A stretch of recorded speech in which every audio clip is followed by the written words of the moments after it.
தமிழொலி நேயர்களுக்கு வணக்கம். இன்று இரவு நேர பிரதான செய்திகள். முதலில் தலைப்புச் செய்திகள். யாழ் மாவட்டத்திற்கு காத்திருக்கும் பெருமாபத்து, பேரழிவை சந்திக்கும் எச்சரிக்கும் யாழ் பல்கலைக்கழகத்தின் விரிவுரையாளர்.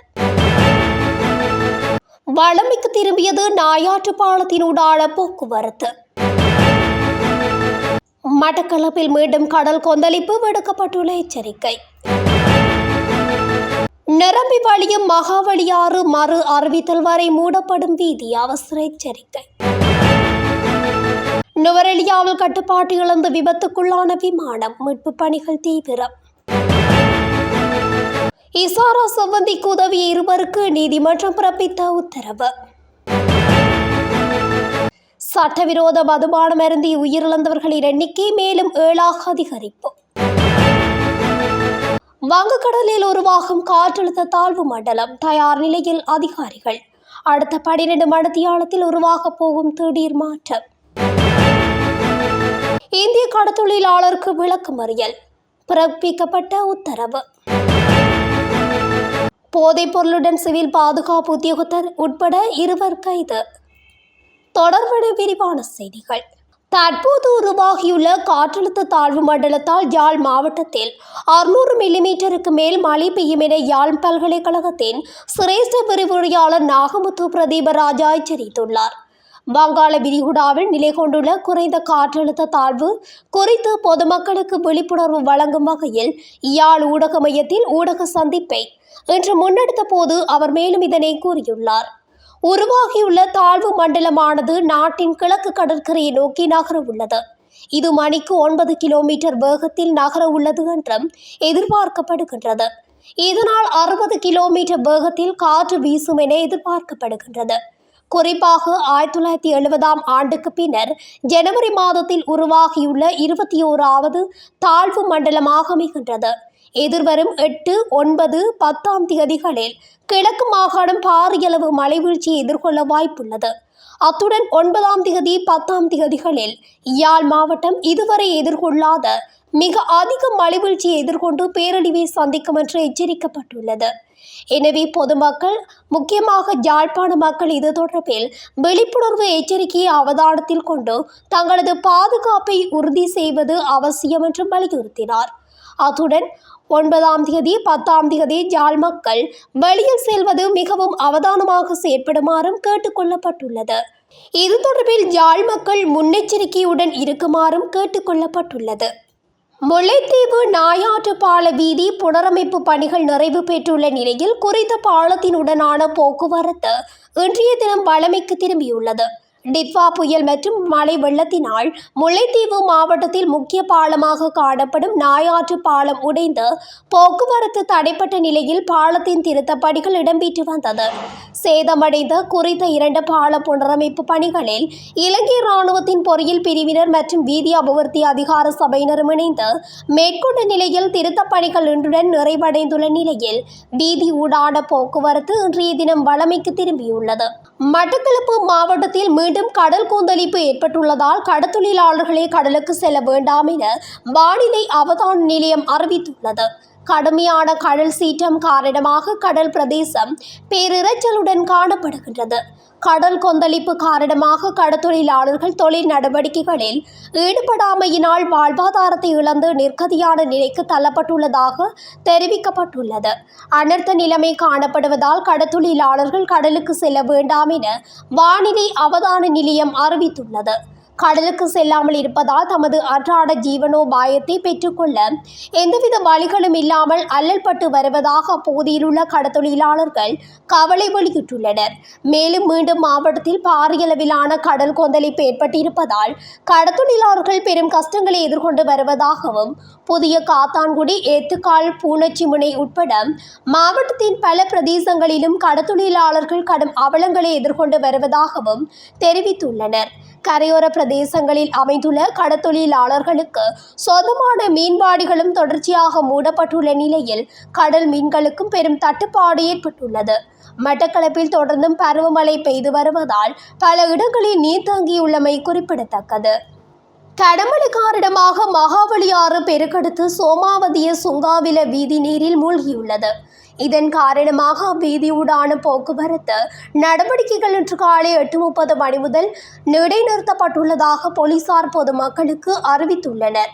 சோமாவதிய சுங்காவில பிரதான வீதியானது திக்கல பகுதியில் சுமார் 2 அடி உயரத்துக்கு நீரில் மூழ்கியுள்ளதாக தெரிவிக்கப்படுகிறது. இந்த வீதி மறு அறிவித்தல் வரை மூடப்பட்டிருக்கும் என்றும் எதிர்காலத்தில் இந்த வீதியின் நீர்மட்டம் படிப்படியாக அதிகரிக்கக்கூடும் என்றும் அதிகாரிகள் தெரிவிக்கின்றனர். இதேவேளை நேற்று மாலை சோமாவதிய விகாரைக்கு வழிபாடுகளுக்காக சென்ற பக்தர்கள் சிலர் வெள்ளம் காரணமாக திரும்பி வர முடியாத நிலை ஏற்பட்டதனை அடுத்து டிராக்டர் வண்டி மூலம் அவர்கள் பாதுகாப்பாக செல்ல விகாரையின் பிக்குகள் நடவடிக்கை எடுத்திருந்தமை குறிப்பிடத்தக்கது. நுவரெலியா கிரகேரி ஏரியில் தரையிறங்க தயாரான நீர் விமானம் ஒன்று விபத்துக்குள்ளாகி வீழ்ந்துள்ளது. குறித்த சம்பவம் இன்று பிற்பகல் 12:30 மணியளவில் இடம்பெற்றுள்ளது. விமானம் விபத்துக்குள்ளானதில் அதில் இருந்த 2 விமானிகள் காயமடைந்து நுவரெலியா மாவட்ட வைத்தியசாலையில் அனுமதிக்கப்பட்டுள்ளதாக தகவல்கள் வெளியாகியுள்ளன. நுவரெலியாவிற்கு வருகை தந்துள்ள சுற்றுலா பயணிகள் குழு ஒன்றை ஏற்றி செல்வதற்காக வந்தபோதே விமானம் இவ்வாறு விபத்துக்குள்ளாகியுள்ளதாக போலீசார் தெரிவித்துள்ளனர். விமானத்தில் இருந்த 2 விமானிகளையும் ஏரியில் படகு சவாரி செய்து கொண்டிருந்தவர்கள் மீட்டுள்ளனர். இந்த விடயம் தொடர்பான மேலதிக தகவல்களை போலீசார் மேற்கொண்டு வருகின்றனர். கனிமுள்ள சஞ்சீவ கொலை வழக்கின் பிரதான சந்தேக நபரான இசாரா செவ்வந்திக்கு உதவிய குற்றச்சாட்டில் கைது செய்யப்பட்டு தடுத்து வைக்கப்பட்டுள்ள நந்தகுமார் தக்ஷி மற்றும் மற்றொரு சந்தேக நபர் தொடர்ந்து விளக்கமறியலில் வைக்கப்பட்டுள்ளனர். சந்தேக நபர்களை ஜனவரி 9 வரை விளக்கமறியலில் வைக்க கொழும்பு நீதவான் நீதிமன்றம் உத்தரவிட்டுள்ளது.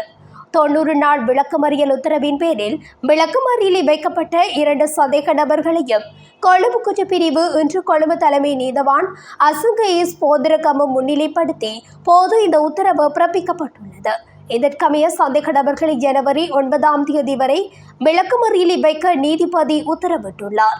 கனிமுள்ள சஞ்சீவவின் கொலை சம்பவத்தில் முக்கிய சந்தேக நபரான இசாரா செவ்வந்தி யாழ்ப்பாணத்திலிருந்து படகு மூலம் இந்தியாவுக்கு தப்பி சென்று பின்னர் நேபாளத்திற்கு சென்று தலைமறைவாக இருந்தபோது கைது செய்யப்பட்டிருந்தமை குறிப்பிடத்தக்கது.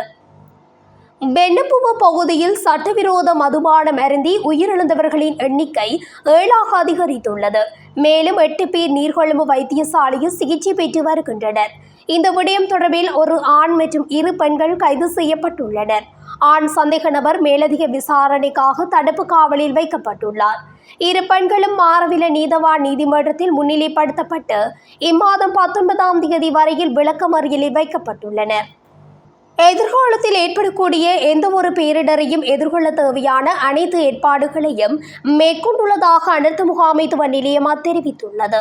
இலங்கைக்கு தென்கிழக்கே வங்காள விரிகுடாவில் நிலை கொண்டுள்ள குறைந்த காற்றழுத்த தாழ்வு பகுதி அடுத்த 12 மணி நேரத்தில் காற்றழுத்த தாழ்வு பகுதியாக வலுப்பெற வாய்ப்புள்ளதாக வளிமண்டலவியல் திணைக்களம் முன்னெச்சரிக்கை அறிவிப்பினை வெளியிட்டுள்ளது. இதன் காரணமாக 8ஆம் தேதி முதல் வடக்கு, வடமத்திய, கிழக்கு, ஊவா மற்றும் மத்திய மாகாணங்களில் மழை பெய்யும் நிலை அதிகரிப்பு ஏற்படக்கூடும் என்றும் தெரிவிக்கப்பட்டுள்ளது. இந்நிலையில் காலநிலை மாற்றங்களை எதிர்கொள்ள தேவையான அனைத்து ஏற்பாடுகளை மேற்கொண்டுள்ளதாக அனர்த்த முகாமைத்துவ மத்திய நிலையத்தின் இயக்குனர் பிரதீப் கொடிப்பிலி தெரிவித்துள்ளார். அதன்படி ஏற்படக்கூடிய அனர்த்தங்கள் குறித்து அவதானம் செலுத்தி அவற்றில் இருந்து பாதுகாப்பு பெறுவதற்காக அனர்த்த முகாமைத்துவ பிரிவுகள் தயார் நிலையில் வைக்கப்பட்டுள்ளதாக அவர் வலியுறுத்தியுள்ளார். இதற்கிடையில் கண்டி மற்றும் நுவரெலியா மாவட்டங்களில் பல பகுதிகளுக்கு மண் சரிவு குறித்து தேசிய கட்டிட ஆராய்ச்சி நிறுவனம் சிவப்பு அறிவிப்புகளை வெளியிட்டுள்ளமை குறிப்பிடத்தக்கது. இலங்கை கடற்பரப்பாடு நெடுந்தீவு மற்றும் காரிநகர் கடற்பரப்புகளில் எல்லை தாண்டி மீன்பிடியில் ஈடுபட்ட குற்றச்சாட்டில் கைது செய்யப்பட்ட 23 கடற்தொழிலாளர்களுக்கு விளக்கமறியல் உத்தரவு பிறப்பிக்கப்பட்டுள்ளது. கடற்படையினரால் கைது செய்யப்பட்ட 23 கடற்தொழிலாளர்களையும் எதிர்வரும் 21ஆம் தேதி வரை விளக்கமறியலில் வைக்குமாறு ஊர்காவத்துறை நீதிமன்ற நீதவான் உத்தரவு பிறப்பித்துள்ளார். டிசம்பர் 27ஆம் தேதி, ஜனவரி 2 மற்றும் ஜனவரி 3 ஆகிய திகதிகளில் கைதான கடற்தொழிலாளர்களுக்கே இவ்வாறு விளக்கமறியல் நீடிக்கப்பட்டுள்ளது. இன்று காலை சிறைச்சாலை உத்தியோகத்தர்களால் ஊர்காவத்துறை நீதிமன்றில் இவர்கள் முன்னிலைப்படுத்தப்பட்ட நிலையில் உத்தரவு பிறப்பிக்கப்பட்டுள்ளது. இந்த வழக்கினை யாழ் மாவட்ட கடற்தொழில் நீரியல் வளத்துறை அதிகாரிகள் நெறிப்படுத்தியுள்ளனர். அம்பாறையில் நீண்ட நாட்களாக போதைப்பொருள் விற்பனை செய்வதாக சந்தேகித்து வந்த 2 நபர்கள் போலீசாரால் கைது செய்யப்பட்டுள்ளனர். அம்பாறை தலைமையக போலீஸ் நிலையத்தின் ஊழல் தடுப்பு பிரிவுக்கு கிடைத்த தகவலின்படி குறித்த கைது நடவடிக்கை நேற்று இரவு முன்னெடுக்கப்பட்டுள்ளது. உகன பகுதி திசப்புற 21 கிராமத்தில் இருந்து அம்பாறை நகரத்திற்கு போதைப்பொருள் விற்பனை செய்வதற்காக வந்தவர்களே இவ்வாறு கைது செய்யப்பட்டுள்ளனர். நேற்று இரவு சந்தேக நபர் ஒருவர் கைது செய்யப்பட்டதை தொடர்ந்து மேற்கொள்ளப்பட்ட விசாரணையில் மற்றொரு சந்தேக நபர் இரவு 10 மணியளவில் கைது செய்யப்பட்டுள்ளார். இதற்கிடையில் கைதான 2 சந்தேக நபர்களில் ஒருவர் சிவில் பாதுகாப்பு உத்தியோகத்தர் என்பதும் தெரிய வந்துள்ளது. இதன்போது 2101 மில்லிகிராம் ஹெரோயின் மற்றும் 8757 மில்லிகிராம் ஐஸ் போதைப்பொருள் ஆகியன மீட்கப்பட்டுள்ளதுடன் இருவரையும் அம்பாறை நீதவான் நீதிமன்றத்தில் முன்னிலைப்படுத்த நடவடிக்கை எடுக்கப்பட்டுள்ளது. இத்துடன் தமிழொலியின் இன்றைய இரவு நேர பிரதான செய்திகள் நிறைவடைகின்றன. தொடர்ச்சியாக செய்திகளை அறிந்து கொள்ள தமிழொலி ஊடகத்துடன் இணைந்திருங்கள். நன்றி, வணக்கம்.